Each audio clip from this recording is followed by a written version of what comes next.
창세기 41장 46절부터 49절까지입니다. 창세기 41장 46절부터 49절까지 같이 읽겠습니다. 요셉이 애굽 왕 바로 앞에 설 때에 30세라 그가 바로 앞을 떠나 애굽 온 땅을 순찰하니 7해 풍년에 토지 수출이 심히 많은지라 요셉이 애굽 땅에 있는 그 7년 곡물을 거두어 각 성에 저장하되 각 성읍 주위에 밭의 곡물을 그 성읍 쪽에 쌓아두매 쌓아둔 곡식이 바다 모래같이 심이 많아 세기를 그쳤으니 그 수가 한이 없음이었더라. 아멘. 주어진 자리에서 같이 인사하겠습니다. 주의 이름으로 잘 될 것입니다. 더 잘 될 것입니다. 끝없이 잘 될 것입니다. 예배의 자리에 계신 여러분, 하나님께서 여러분과 함께 하심으로 이 한 주간도 행복한 잘 되는 한 주간의 삶이 될 줄로 믿습니다. 집안에서 길을 펴고 사는 법이라고 하는 책이 있어요. 그 책을 읽은 남편이 부엌에서 저녁을 준비하고 있는 아내에게 이렇게 소리를 칩니다. 여보, 지금부터 내 말이 법이라는 걸 명심해.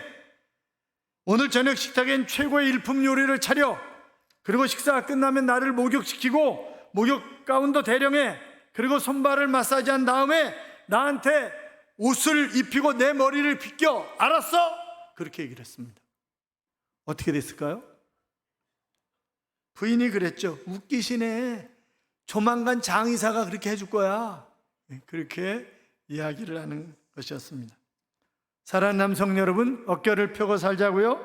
나이가 들면 여자들이 드세집니다. 그렇잖아요. 그런 호르몬이 나온다 그러잖아요. 그러니까 그걸 이해를 하고 잘 도와줄 것 도와주면서 일평생 가족을 위해서 수고하며 살아온 그런 여러분들이 얼마든지 당당하게 즐기면서 살아갈 자격이 있다고 생각을 합니다. 특별히 은퇴하신 여러분들 일평생 수고하셨잖아요. 그러니까 얼마든지 쉴 수 있는 거죠. 그렇잖아요. 근데 여자들은 또 쉬는 꼴을 못 봐요. 그래가지고 막 뭐라고 막 해대고 그러니까 아이고, 저는 그래가지고 여자 몸에다 기름 붓고 죽이고 이러는 것도 봤어요. 그러니까 참 이게 하여튼 행복하게 살아야 돼요. 행복한 한 주간의 삶이 되시기를 축원합니다.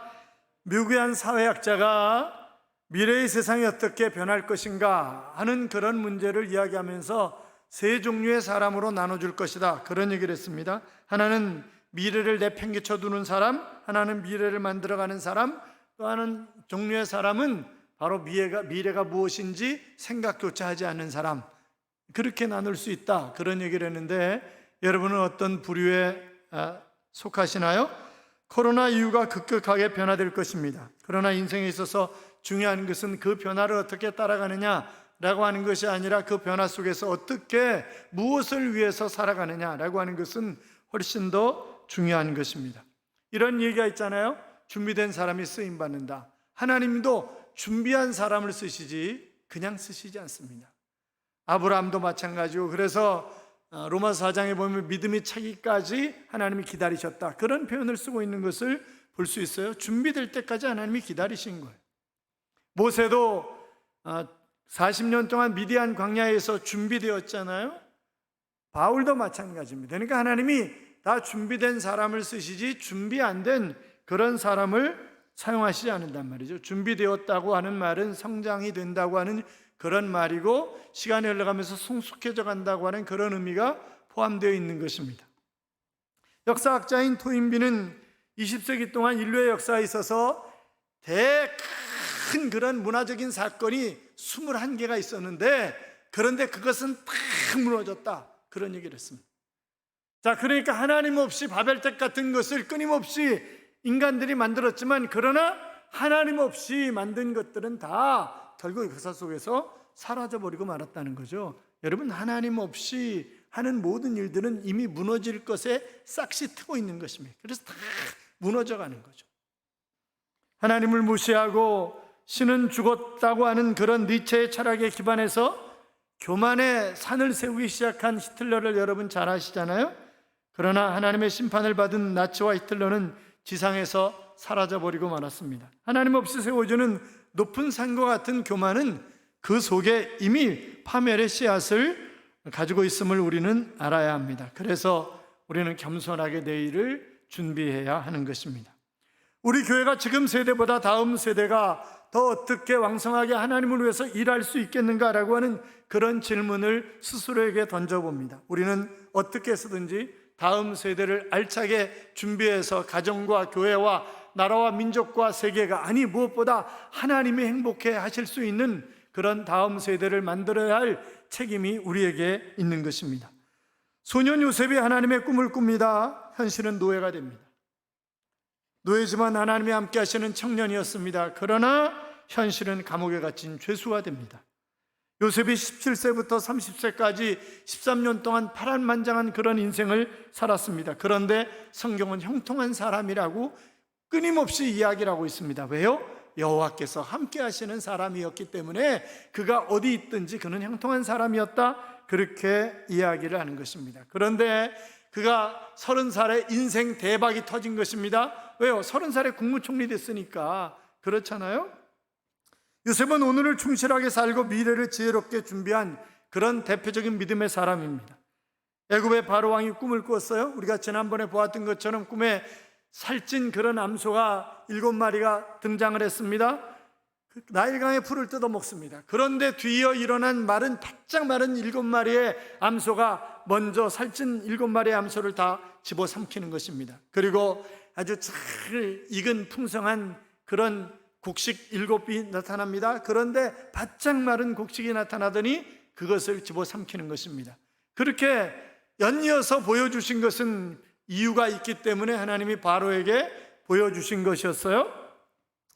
그래서 그 다음날 아침 일찍 박사와 술객들을 불러가지고 꿈 해석을 하라고 하지만 감당할 수가 없는 것입니다. 그때 마침 술 맡은 관원장이 2년 전에 감방에서 내 꿈을 해석해 주었던 그 요셉, 그 청년, 그를 기억하는 거예요. 그리고 요셉을 불러 올리잖아요. 요셉이 바로에게 뭐라고 얘기를 합니까? 하나님께서 바로를 편안하게 하실 것입니다. 꿈 해석은 내게 있는 것이 아니라 하나님이 하시는 것입니다 라고 하나님 앞에 영광과 찬양을 돌리는 그런 모습을 우리가 볼 수 있습니다. 자, 드디어 7년 동안 풍년이 들었습니다. 그런데 지금 바로 왕이 그랬잖아요. 하나님의 신에 감동된, 하나님의 영에 감동된 그런 사람을 또 어디서 구하겠느냐? 당신이 총리해야지. 그리고 미래를 잘 준비해야지. 그래서 그는 애굽의 총리가 됐어요. 자, 13년 동안 힘들고 어려운 그런 삶을 살았으니까, 지금 총리가 됐으니까 폼 좀 잡을만 하잖아요. 그리고 좀 쉴만 하잖아요. 그런데 그는 총리가 되자마자 전국을 순찰하는 것입니다. 어떻게 해서 7년 동안 풍년이 들었을 때 과연 곡식단을 어떻게 어디에다 창고를 지어 보관할 것인가라고 하는 것을 그는 계획을 세우는 거죠. 사랑하는 여러분, 신앙은 우리가 요셉의 삶을 한마디로, 요셉의 신앙을 한마디로 얘기할 때 바로 성실합니다, 그렇게 얘기할 수도 있습니다. 그러니까 신앙생활은 성실해야 할 수 있는 거예요. 어떤 일을 하든지. 며칠 전에 교회 사무실에 그 어마어마한 이 KF94 산소 마스크가 몇 박스가 있는 거예요. 그러니까 아마 몇천 개가 들어온 것 같아요. 그거는 교회가 산 게 아니에요. 교회가 사준다 그래도 본인들이 산다 그러고 그 마스크를 사가지고 토요일에 나가서 전도를 하는 사람들이 있어요. 그들이 사가지고 눈물이 짠 나더라고요. 그렇잖아요. 정말 신실하게 쓰임 받으려고 몸부림치는 거죠. 이 더운 날에 이 사람이 누가 반겨요? 코로나19 때 식구도 지금 내 식구 밖에 가서 밥을 못 먹는데, 그런데 가서 전도를 하는 거예요. 김길복 집사라는 분이 있어요. 천국 혼자 갈 수는 없잖아요 라고 하는 그런 책을 쓴 분인데, 이분이 전도에 대해서 이렇게 얘기를 합니다. 사랑하는 사람을 지옥불에 방치해두고 나 혼자 천국 갈 수는 없잖아요. 그래서 전도하게 되었다고. 자기가 잘 알던 그런 세댁이 있었는데 전도하겠다고 마음먹었는데 전도하기 전에 세댁 남편이 자살을 한 거예요.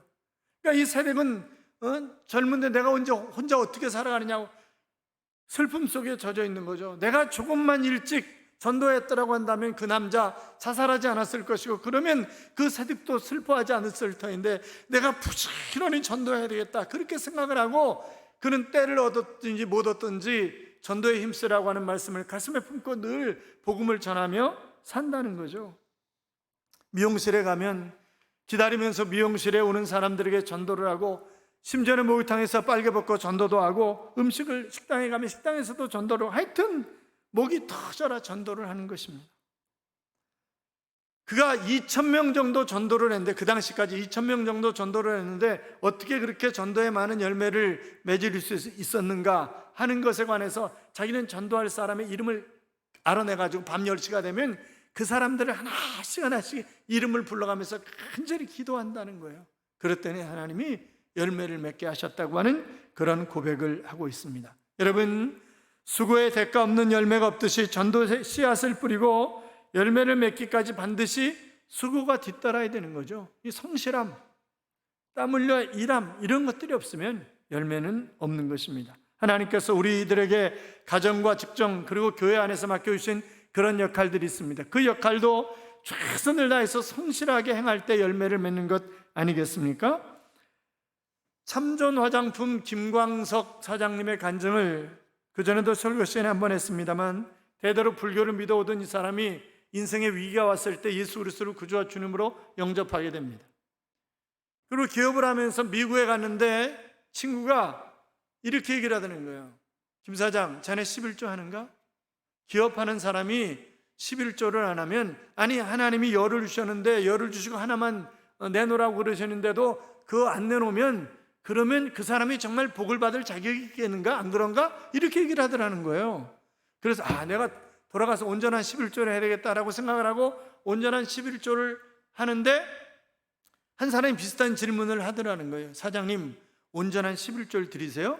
그래서 네, 그런 대로 온전하게 11조 드리고 있습니다. 그랬더니 그래요? 나는 기업하는 사람에게서 온전한 11조를 드리는 것을 본 적이 없어요.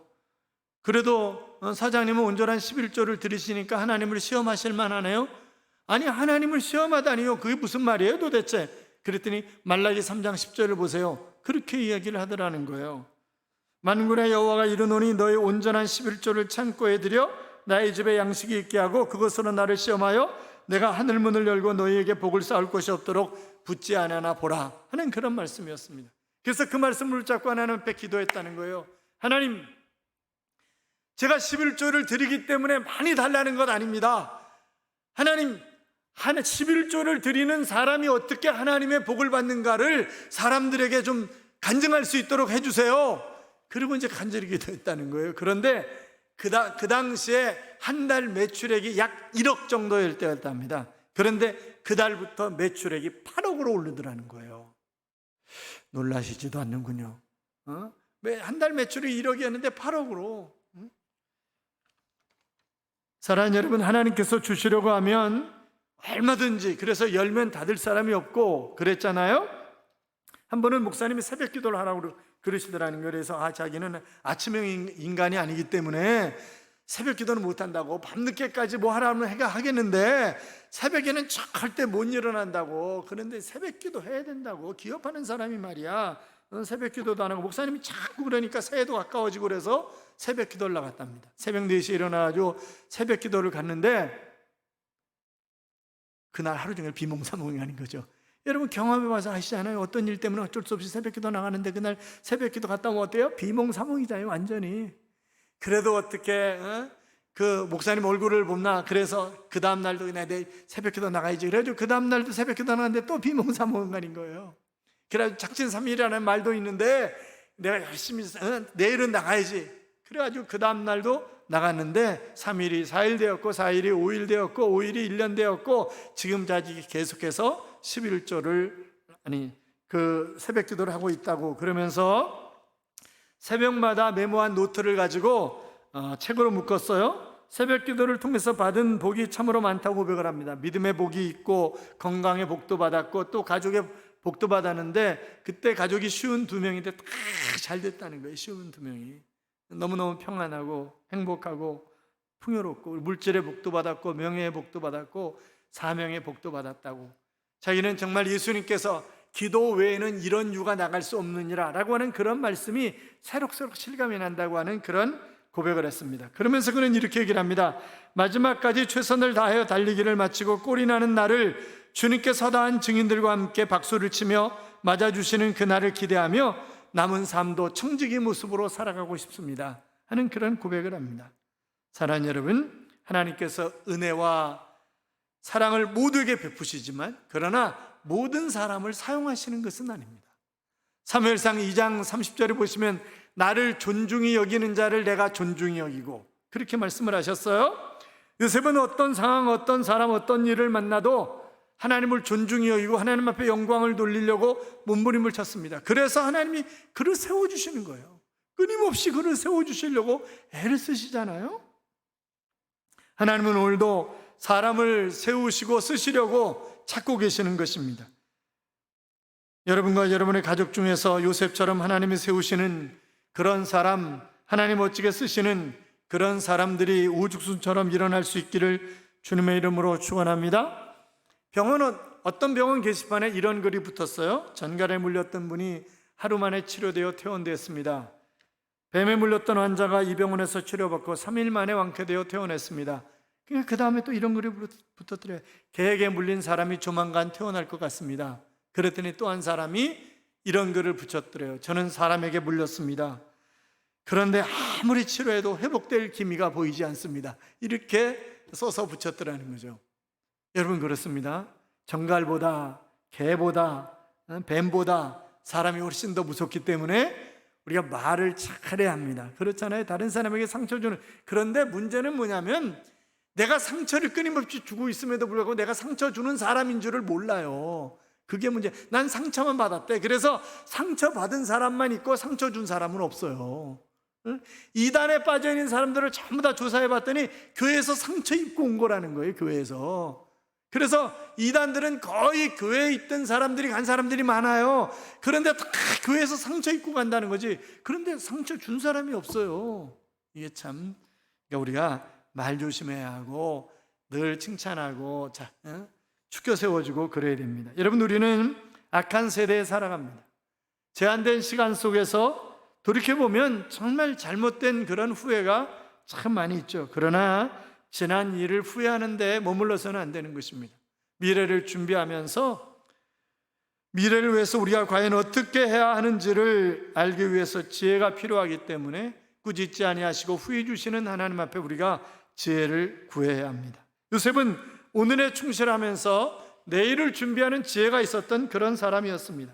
그는 하나님께로부터 지혜를 받아서 7년 동안 그 풍년이 들었을 때 전국 곡국에 바로 곡식을 많이 창고를 지어가지고 저장해 두었고, 그리고 흉년이 왔을 때 그것을 나누면서 애굽 사람들뿐만이 아니라 그 주변의 국가들이 다 먹고 살 수 있었습니다. 아니, 자기를 팔았던 형들을 위시한 아버지의 모든 가족들의 생명을 살리는 일에 쓰임받았는데 그가 준비한 것 때문에 그런 것 아니겠어요?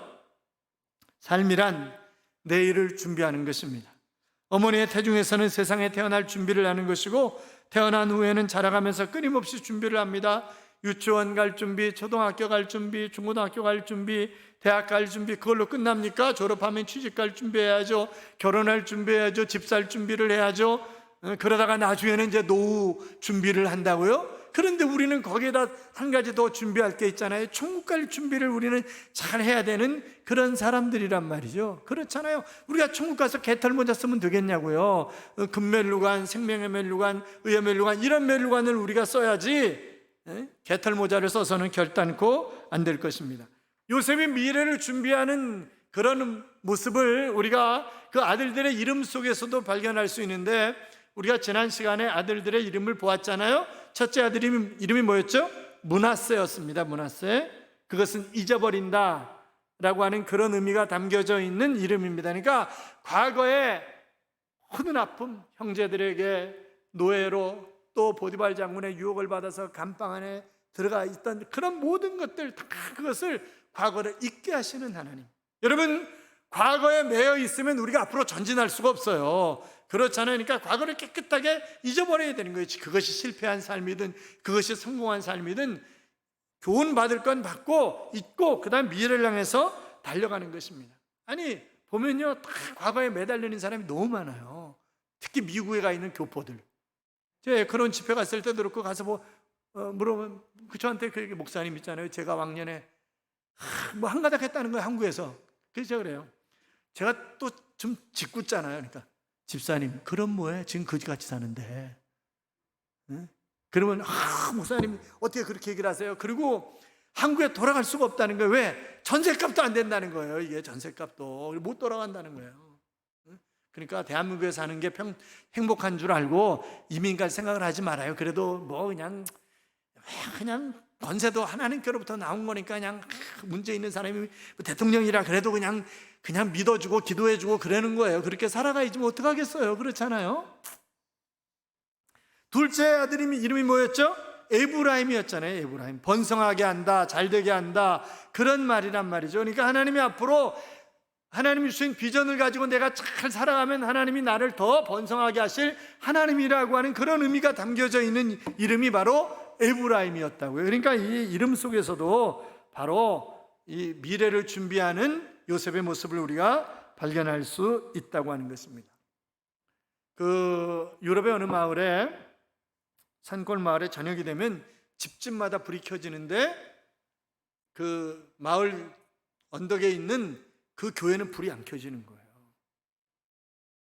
그래서 사람들이 이상해서 물어보면 그 전에 내려오자는 이야기가 있다는 거예요. 어느 해인가 귀족이 내가 이제 하나님 앞으로 갈 날이 멀지 않았는데 그러면 내가 과연 마을 주민들을 위해서 뭐를 해주고 갈까? 그러다가 하나님의 교회를 예쁘게 지어놓고 가야 되겠다라고 생각을 하고 그가 교회를 예쁘게 지은 것입니다. 교인들은 그 마을 사람들은 그 교회가 다 지어질 때까지 그것이 무엇인지를 알지 못했습니다. 아무도 얘기를 안 해줬기 때문에.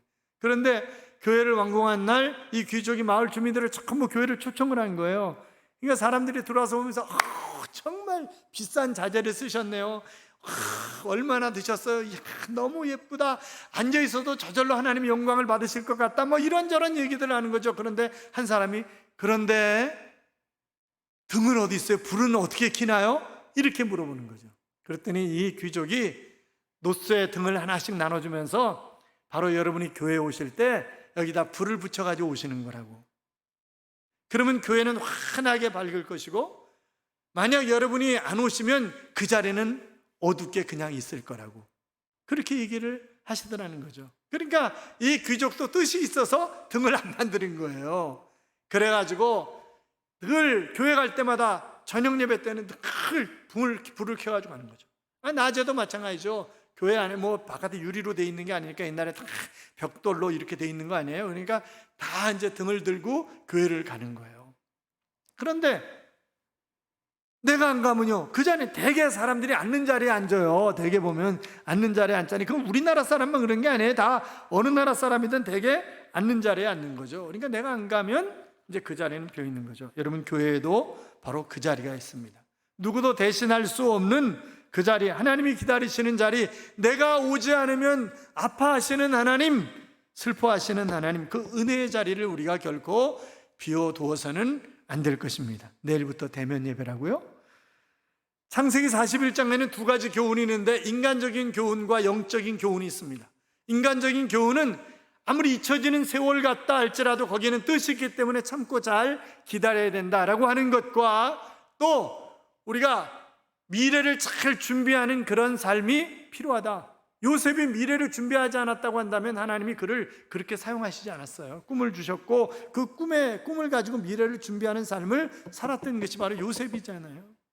그리고 영적인 교훈은 바로 이 요셉이 성경에서 학자들이 예수 그리스도를 예표하는 것이다, 그렇게 얘기를 합니다. 예수 그리스도를 예표하는 것이다. 그런데요, 아주 중요한 게 있습니다. 바로가 지금 이제 바로는 다 줬어요. 반지도 주고 뭐 다 줬어요. 그러니까 지금 이제 요셉 맘대로예요. 요셉 맘대로인데 그러면 사람들이 이러는 거예요. 그러면 긴급한 그런 문제가 생기면 어디로 가야 됩니까? 도대체 어떻게 해야 됩니까? 그랬더니 바로가 딱 한마디 합니다. 요셉한테 가면 돼. 요셉한테 가면 돼. 이렇게 얘기를 하는 거예요. 요셉한테 가면 돼. 여러분, 우리가 힘들고 어렵고 코로나19 아니라 그 어떤 것이 우리에게 온다 할지라도 우리는 누구한테 가면 되는 거예요? 예수님에게로 가면 되는 거예요. 예수님, 그게 영적인 교훈이에요. 예수님에게로 가면 된다. 그렇잖아요. 요한복음 2장에 보면 우리가 잘 아는 가나안 혼인잔치 이야기가 있습니다. 잔치에 술이 떨어졌어요. 포도주가 떨어졌습니다. 그랬더니 누가 마리아에게 이 포도주가 떨어졌다고 얘기를 하는 거예요. 그랬더니 하인들에게 예수님에게로 가라고, 그리고 그가 시키는 것 무엇이든지 그대로 하라고 그렇게 얘기를 합니다. 시키는 일이 뭐예요? 물 항아리에 물을 채우라는 거예요. 그 항아리는요, 바깥에서 손발 그 더러워진 것 씻고 물 뜨고 그러는 항아리예요, 그 항아리가. 그런데 거기다 갖다 물을 채우라는 거예요, 가득. 그러니까 도무지 이해할 수 없지만 갖다 채웠더니 손님들이 뭐라 그래요? 아니, 이렇게 좋은 걸 왜 이제야 내놓냐고. 여러분 가만히 생각해 보세요. 자, 지금 술이 떨어질 정도로, 그러니까 사람들이 굉장히 많이 마신 거예요. 지금 굉장히 많이 마신 거예요. 많이 마시면 뒤에 술이 좋은지 나쁜지 잘 알아요, 몰라요? 다 드셔봤잖아요. 잘 알아요, 몰라요? 옛날에 예수 믿기 전에 다 드셔보셨잖아요. 잘 몰라요. 잘 몰라, 그거. 그렇잖아요. 뒤에 들어오는 거 잘 몰라요. 그런데 아니, 이렇게 기가 막힌 거를 나중에 내냐고 이런 거 보면 정말 비교할 수 없이 탁월한 거예요, 그 포도주가. 그런 거잖아요. 그러니까 뭐예요? 문제가 어떻게 해결됐어요? 예수님께로 가니까 문제가 해결된 거예요. 그렇잖아요?